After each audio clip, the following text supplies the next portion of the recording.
Today we're going to meet Mr. Tom Colora, who's going to make something for you that's really special to his family. It's a recipe for mogio that's been handed down from generation to generation. And you know, I've wanted to make this for you on the show before, and but Tom Colora, who's a person that is very proud of his heritage, very proud of his culture, and he's very much involved in the community. I'm going to take you back into the kitchen, but in the chef's express at Schnucks on the Hill. So veni qua, per favore. We're going to meet Mr. Tom Colora, that's right. And here they are. Mr. Tom Colora on the Hill, and he's with his paisan over there, Mike and Delacato. That's it, 1L. One L. Again, this is Tom Colora, a man that's very proud of his heritage and community. Tom, what are some of the, let's tell the folks out there, we have told them before in St. Louis, some of the things that you're involved in, but let's share with them again some of the community organizations that you belong to. Well, it's just about everyone around here, Keith. We try and stay close to because you have to give back to the community. We belong to the Chow organization, to UNICO, the Columbus Day organization, and many, many others that there's countless in the area.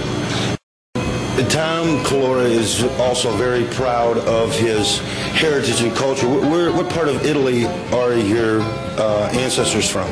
They're from Palermo area, Alia, Italy, which is in Sicily, and Palazzo di Adriano, that is over there also in that area of the Palermo vicinity. Now, in the Italian community of St. Louis, there are many, many outstanding individuals. This is one of the people right here, Tom Colora. And Tom, you're going to share with the folks out there, I promised them that you were going to. I wanted to make the mogio, but we're going to have you show the folks out there how to make the best marinade, best basting sauce, or whatever you want to call it, a mogio. It really is, Keith, and a lot of people, it depends what part of Italy you're from, they call it different things. They call it a moju or a molu. We call it a molu from our family. And what it is, it's a very, very simple sauce to make, and it gives you that Italian flavor. Keep it in the house all the time. And if you get tired of barbecue sauce or something like that in the summer, you want to have a flair in the wintertime with your pork chops or your chickens, that type of thing. This is so easy to make, and your guests will just love it. I'd like to talk them through it a little bit if you'd come over here. Okay, first of all, Keith, when you're making a molu, you have to have some type of a jar, either a quart jar or a Miracle Whip jar. If you got that at home, that'll work fine. And basically what I do is I like to make it about a week ahead of time. Just let it set in the icebox, ferment a little bit, you know, that type of thing. And basically how you start is with some vinegar. I've got apple cider vinegar here. You can change it kind of vinegar really that you'd like. Red wine vinegar, garlic vinegar. We're going to use apple cider vinegar today. We're going to put about, say an inch and a half in the bottom here. We'll do 2 jars, and we'll have so you can bring one home with you, okay, Keith? Oh, thanks a lot, Tom. And the next thing after apple cider vinegar that we add is a touch of lemon juice. We'll put a splash of lemon juice, bring out a little bit of tang in it to both ones. Okay, notice we don't measure anything. You just kind of. Oh, that's where the Italians cook, you know. Okay, the next thing involved here is some olive oil. Extra virgin I'm liking to use today, but you know, you can go canola oil or corn oil, but olive oil to me is it's the cream of the crop, you know, especially extra virgin. I like Castelvetrano olive oil. There's other Colavita, Bertoli. There's many kind of brands. Make sure that it comes from Italy. Make sure that it's extra virgin, and you'll do yourself fine. So basically, you've got your vinegar and you've got your olive oil in here. And lemon juice. Lemon juice, you're right. Next thing you do is you take a clove of garlic, and naturally everybody knows how to peel down a clove of garlic. And for the sake of the camera, I won't bore you with that. So we've got some fresh garlic over here that we cut up, and we're going to put about that much into each little jar right here. It's about 3/4 of a teaspoon. There you go, 3/4. What are these now? These jars here? These are pints. Yeah, these are pints here. Okay. And the next thing we're going to do is get some mint leaves. We got some mint that's already ground up. A little mint here in each one. The mint really brings the flavor out. Okay? So we got a little bit of mint in there. Now, naturally, you got to have a little bit of salt, you know. So we pour the old famous palm of salt into each one of these. That's about a teaspoon. That's about a little bit more. In each one of these like this, we add a little bit of pepper here. Get a little tang. Now we're just about done for the most important part, is the mint leaves. Now, You put the dried mint leaves in there before. put the dried mint before. Now this is, you can use this as your baster. You know, if you took this and you wrapped a little string around it, we'll put this in here like so, and you have it. We'll seal this up now.